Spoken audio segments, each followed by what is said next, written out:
यमुना को साफ करने का एक बहुत बड़ा मिशन चल रहा है। लेकिन क्या हो अगर मैं कहूं कि इसी सफाई की वजह से नदी पहले से भी ज्यादा गंदी दिखने लगी है। सुनने में अजीब है ना? तो चलिए आज इसी रहस्य की तह तक चलते हैं और पता लगाते हैं कि आखिर मामला क्या है। हाँ, तो बात यह है कि इस मेगा क्लीनअप मिशन को शुरू हुए 130 दिन से ज्यादा हो चुके हैं। और देखिए, इतने टाइम में कोई भी सोचेगा कि भाई नदी में कुछ तो सुधार दिखा होगा, कुछ तो साफ हुई होगी। लेकिन उम्मीद के बिल्कुल उलट, हकीकत तो चौंकाने वाली है। नदी साफ होने की जगह और भी काली नजर आ रही है। पानी एकदम काला और बदबू इतनी ज्यादा है कि पास खड़ा होना तक मुश्किल हो रहा है। तो यही है वो बड़ा सवाल, आखिर यमुना में हो क्या रहा है? अगर सफाई चल रही है तो ये नतीजा क्यों? ये एक ऐसी पहेली है जिसे आज हम मिलकर सुलझाने वाले हैं। तो ठीक है, अपनी इन्वेस्टिगेशन शुरू करते हैं। अब देखिए, किसी भी चीज की असली हालत समझने के लिए सिर्फ जो दिख रहा है उस पर यकीन नहीं कर सकते। हमें चाहिए डेटा, हमें चाहिए आंकड़े।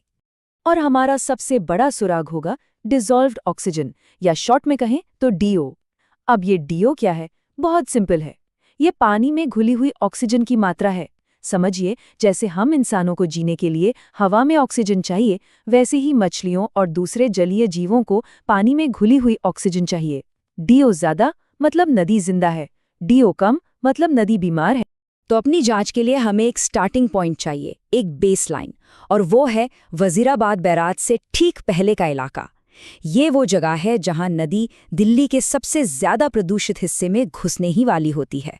और यहाँ जब हमने पानी को टेस्ट किया तो डीओ लेवल मिला 11 mg। ये बहुत अच्छा लेवल है, मतलब यहाँ नदी काफी हद तक स्वस्थ है और इसमें जलीय जीवन आराम से फल फूल सकता है। चलिए अब नदी के साथ साथ थोड़ा आगे बढ़ते हैं दिल्ली में और देखते हैं कि कहानी कैसे बदलती है। और ज्यादा दूर जाने की जरूरत ही नहीं पड़ती। सामने आता है पहला और सबसे बड़ा विलन, नजफगढ़ नाला। जैसे ही ये नाला यमुना में मिलता है, नदी की सेहत को एक जबरदस्त झटका लगता है। और ये झटका कितना बड़ा है ये आंकड़े देखकर समझिए। जो डीओ लेवल थोड़ी देर पहले 11 mg पर लीटर था, वो धड़ाम से गिरकर सिर्फ 0.3 mg पर लीटर पर आ जाता है। 0.3। ये पानी टेक्निकली मर चुका है, मतलब इसमें मछलियां तो क्या, ज्यादातर बैक्टीरिया भी जिंदा नहीं रह सकते। और देखिए, कहानी सिर्फ नजफगढ़ नाले पर खत्म नहीं होती। जैसे जैसे नदी आगे बढ़ती है, इसमें अवैध बस्तियों से आने वाला बिना ट्रीट किया हुआ सीवेज, शहर के गंदे नाले और ठीक से काम न करने वाले कई सीवेज ट्रीटमेंट प्लांट्स, सब मिलकर लगातार इसमें जहर घोलते रहते हैं। और ये आयरनी देखिए, ऊपर आपको खूबसूरत सिग्नेचर ब्रिज दिखता है, दिल्ली की शान, और ठीक उसके नीचे यमुना नदी सांस लेने के लिए तड़प रही है। एक ही फ्रेम में विकास और विनाश दोनों दिख जाते हैं। तो अब तक तो कहानी सीधी लग रही है, प्रदूषण है इसलिए नदी गंदी है। लेकिन अब आता है कहानी में असली ट्विस्ट। याद है हमने शुरू में कहा था कि नदी सफाई की वजह से गंदी दिख रही है, तो वो क्यों? असल में नदी में एक बहुत बड़ा डीसिल्टिंग और ड्रेजिंग का काम चल रहा है। इसका मतलब है कि नदी की तलहटी में जो दशकों से कीचड़, गाद और गंदगी जमा है, उसे निकाला जा रहा है। अब सोचिए, जब बड़ी बड़ी मशीनें नदी के अंदर जाकर उस पुराने जमे हुए कीचड़ को कुरेदेंगी, तो क्या होगा? वो सारा कीचड़, वो सारी गंदगी पानी में घुल जाएगी, है ना? बस यही है हमारी पहेली का जवाब। जो काला पानी और तेज बदबू हम देख रहे हैं, वो असल में वो दशकों पुरानी गंदगी है जो अब बाहर आ रही है। ये एक टेम्पररी इफेक्ट है। ठीक है, तो ये तो समझ आ गया कि नदी गंदी क्यों दिख रही है। लेकिन हमारी जांच अभी खत्म नहीं हुई है। अब हम पहुंचते हैं हमारे आखिरी स्टॉप पर, ओखला बैराज। ये दिल्ली में यमुना का लगभग आखिरी पड़ाव है।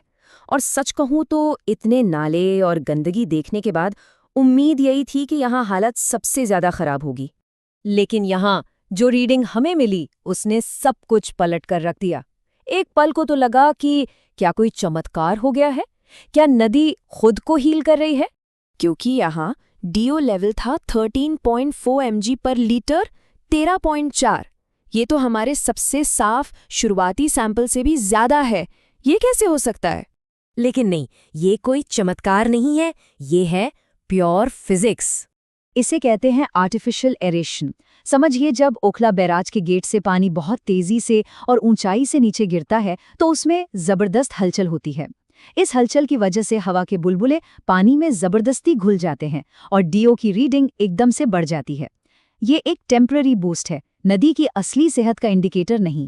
तो अब हम अपनी पूरी जांच के बाद उस पहले सवाल पर वापस आते हैं, यमुना का आखिर हो क्या रहा है? और जवाब अब बिल्कुल साफ है। यमुना ज्यादा गंदी नहीं हो रही है, बल्कि सच तो ये है कि दशकों में पहली बार उसकी गहराई से सफाई हो रही है। और जो गंदगी हमें पानी में तैरती दिख रही है, वो वही जहर है जो इतने सालों से नदी के सीने में दबा हुआ था और अब बाहर निकल रहा है। तो क्या ये माना जाए कि ये जो बदसूरत और गंदा दौर हम देख रहे हैं, ये असल में यमुना के ठीक होने की लंबी और मुश्किल राह का एक जरूरी, दर्दनाक लेकिन जरूरी हिस्सा है? शायद किसी भी गहरे जख्म को भरने से पहले उसे साफ करना ही पड़ता है। ये एक ऐसा सवाल है जो हमें उम्मीद देता है कि शायद हम सही रास्ते पर हैं।